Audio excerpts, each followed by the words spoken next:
Hi everybody, it's Bill Gilliland here, and I'm really excited to talk to you today about moving up on the entrepreneur's ladder from self-employed to manager.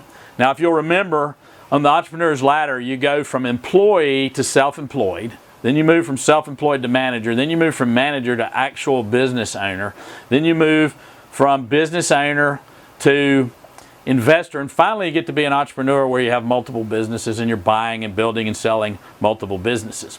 So one of the first questions is, why would you ever want to move from self-employed to manager? Maybe you've got a good business, maybe you're out there making some good money by yourself. Why would you ever want to move? Well, if you truly ever want to have a commercial, profitable enterprise that's going to work without you, then, or much less multiple enterprises as an entrepreneur, then you're eventually going to have to employ people. So you're going to have to become a manager. Now, what's going to happen for you to become a manager? You're going to have to do three things. Number one, you're going to have to expand your vision. Number two, you're going to have to shift your identity. And number three, you're going to have to change your goals. They're all going to have to be bigger.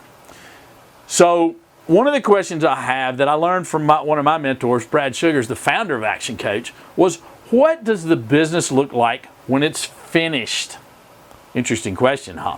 So, and when it comes to that kind of vision, that's how you create the vision for your business. The second thing is, how do you shift your identity? Well, you're going to have to shift from doing whatever it is you do, being the technician, to actually being a business owner. So, for example, if you're a plumber, you're going to have to shift to having the identity of a plumbing business owner. If you're an accountant, you're going to have to shift from being an accountant to being an accounting business owner. You get the grift. So let me give you three concrete things that you can do right now that will give you a bigger vision, an identity shift, and larger goals. Number one, make up a future organizational chart with the functions that you're going to need as a business owner. So you might need, for example, a salesperson. You might need people to do the actual work in the business. You might need an assistant. Whatever it is you need, get it on that future organization part. Now, I understand as a self-employed person, you're going to have all those things right now. So you're going to be filling all those boxes yourself. The second thing you're going to do is go ahead and write up your positional agreements for all those positions on your organizational chart. And if you need help with, a template for an organization chart or sample positional agreements, just shoot me an email, or we're going to probably post them up on our website so that you'll have them or whatever.